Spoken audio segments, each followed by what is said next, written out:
تقفيل العلاقات دي فن. يعني الواحد لما ينهي علاقته بحد لازم يخلصها بشياكة. من ملاحظاتي يعني وخبراتي كمان إنه أغلب العلاقات بتخلص بشكل سخيف. طيب إيه اللي بيفضل زنقنا دايما في ذكريات مؤلمة أو مشاعر مش لطيفة لما بننهي علاقة مع حد؟ صداقة، جواز، جيرة، أي نوع من أنواع العلاقات، حتى زمالة في الشغل. ليه دايما بتبقى الحكاية فيها نكد كده؟ يعني بيبقى فيها دايما ذكرى مش لطيفة. للأسف بعض المشاعر بتفضل معلقة لأنها ما اتحلتش، لا اتحلت جوانا ولا اتحلت بيننا وبين الشخص اللي احنا يعني أنهينا العلاقة أو اتنهى معانا العلاقة بيه. للأسف في كتير من الأحيان العلاقات ما بتنتهيش نهايات صحية لأننا ما تعلمناش فن الكلوجر، فن إنهاء العلاقات. بمعنى إزاي بنعمل إنهاء العلاقة، إمتى وبأي طريقة وليه، ومين اللي عنده القدرة أكتر على إنهاء العلاقة أو فن إنهاء العلاقة. خلينا نقول إيه اللي بيحصل، ليه علاقتنا في أغلب الأوقات ما بتنتهيش بشياكة.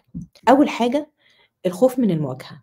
احنا ناس ما تعودتش وما تربتش على المواجهة، احنا متعودين اكتر على اللف والدوران، ان احنا مش بسهولة نعبر عن مشاعرنا او نقول اللي جوانا، وخاصة انه لو كان اللي جوانا ده قد يحمل نوع من انواع التحديد، يعني علاقة او كلام مؤلم، احنا كمان بنتألم وبنخاف نؤلم الآخرين. ده متطلب يعني جهد نفسي وقوة وتمرين على فكرة إنه الواحد يعرف يعبر عن مشاعره وأفكاره بشكل جيد وبشكل حقيقي وبطريقة صحيحة لا تحتمل معاني كتيرة، علشان ما يحصلش لبس. أوقات الناس ما بتعملش الكلوجر ده أو إنها بتنهي علاقتها بطريقة صحية علشان تجنب المواجهة، الخوف من الوجع. بعض الأحيان الناس بتبقاش عايزة أي عبء ليه علاقة بمضايقات أو مطاردات، أو إنه أنا مش فاهمة أو أنا مش متقبلة اللي أنت قلته أو اللي أنت قلتيه،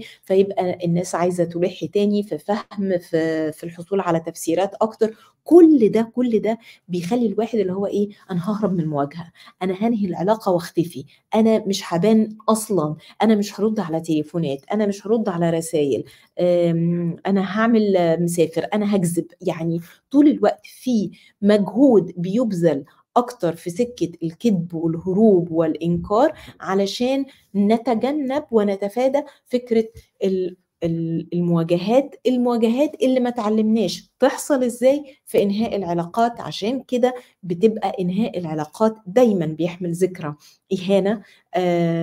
ما احبش اقول دايما، انا اسفة، في اغلب الاحيان ممكن يبقى احساس بالاهانة، احساس بالوجع، احساس بالخذلان، احساس بالاحباط، آم آم بالغدر. يعني بيبقى بيحمل معاني كتيرة قوي بيتم تأويلها من تصرفات كلها نابعة من منطقة ايه، عدم المواجهة او عدم الوعي ازاي انهي العلاقة بشياكة. يا جماعة خلونا نخلص علاقتنا بشياكة، مش لازم العداوة، مش لازم كل حاجة تبقى يعني أبيض واسود. ممكن الناس تخلص علاقاتها في سلام، وده علشان احنا نبقى حاسين بالسلام. لانه للأسف كل حاجة في الدنيا ممكن يبقى لها خط رجعة. يعني اللي عدوي النهاردة او اللي انا متصوراه انه عدوي النهاردة، ممكن الايام تخليني التقي بيه في يوم فيحصل بينا موقف انساني فما يبقاش هو العدو. ساعتها بيبقى تقيل قوي ان احنا نلغي المشاعر السيئة اللي حملناها لبعض من قبل. ملوش داعي انه احنا ناخد الحاجات مسلم بيها. مفيش علاقات مسلم بيها، لازم طول الوقت نبقى محترمين فكرة انه احنا بنتغير، فكرة خط الرجعة، الود والسلام من غير يعني إشهار الأسلحة في وش بعض. القصيرة ومش مستحملة عداوة.